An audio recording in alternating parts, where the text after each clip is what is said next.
आणि आताची महत्त्वाची बातमी, मोशी दुर्घटनेमध्ये आतापर्यंत 16 जणांना बाहेर काढण्यात यश आलेलं आहे। अद्याप 7 जण ढिगाऱ्याच्या खाली अडकलेले आहेत। मोशी दुर्घटनेमध्ये अद्यापही रेस्क्यू ऑपरेशन सुरू आहे। या ठिकाणी भिंत फोडून त्यानंतर काही जणांना बाहेर काढण्यात आलेलं आहे। 16 जणांना बाहेर काढण्यात आतापर्यंत यश आलंय। या सगळ्या दुर्घटनेमध्ये एकाचा मृत्यू देखील झालेला आहे। अद्याप 7 जण या ढिगाऱ्याखाली अडकलेले आहेत। आज अक्षय सावंत या व्यक्तीला यामधून बाहेर काढण्यात यश आलेलं आहे। अक्षय सावंतवर सध्या रुग्णालयामध्ये उपचार सुरू आहेत। मोचीमधील दुर्घटनेमध्ये आतापर्यंत 16 जणांना बाहेर काढण्यात आले।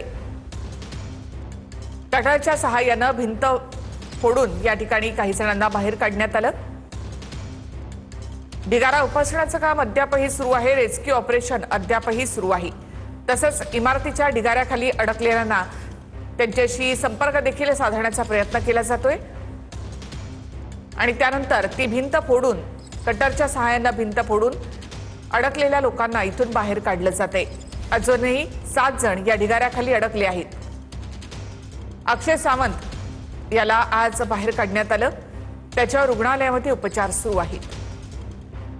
तर आज चौथा दिवस आहे आणि या चौथ्या दिवशी सुद्धा जे मदत कार्य आहे ते सुरू असल्याचं आपल्याला पाहायला मिळतंय। एकंदरीत आजपर्यंत या ठिकाणाहून 2 मृतदेह बाहेर काढण्यामध्ये प्रशासनाला यश आलं आहे। अजून सुद्धा या ठिकाणी 7 मृतदेह खरं तर आतमध्ये अडकलेले आहेत आणि सध्या पाहतो की प्रशासनाचं जे काम आहे ते सुरू आहे। मात्र सध्या जे काम आहे संपूर्ण काम हे संत गतीने सुरू असल्याचं चित्र या ठिकाणी पाहायला मिळतंय। कारण की हा जो संपूर्ण मलबा आहे, कचऱ्याचा मलबा, त्याचसोबत ती बिल्डिंग आणि बिल्डिंगवरती असलेले जे पिलर आहे ते पिलर काढण्याचं काम NDRF कडनं मोठ्या शर्तीने खरं तर सुरू केलेलं आपल्याला पाहायला मिळतं। मात्र एकंदरीत पाहिलं की काही वेळापूर्वी नातेवाईकांचा आक्रोश या ठिकाणी पाहायला मिळाला। कारण की आज चौथा दिवस आहे। चौथ्या दिवशी जवळजवळ 8 जण या ठिकाणी अडकले होते आणि 8 जणांना काढण्यासाठी प्रशासनाचे जी पावलं आहे ती संत गतीने सुरू असल्याचा आरोप खरं तर या ठिकाणी केला गेलेला पाहायला मिळाला।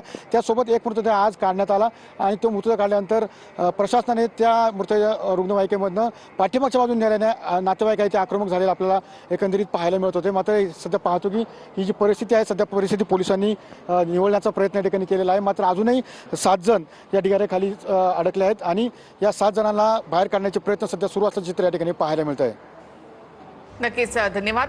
मोशी दुर्घटनेमध्ये आतापर्यंत 16 जणांना बाहेर काढण्यात यश आलेलं आहे। अक्षय सावंत नावाच्या व्यक्तीला इथून आज बाहेर काढण्यात आलं। अजूनही 7 जण या ढिगाऱ्याखाली अडकलेले आहेत।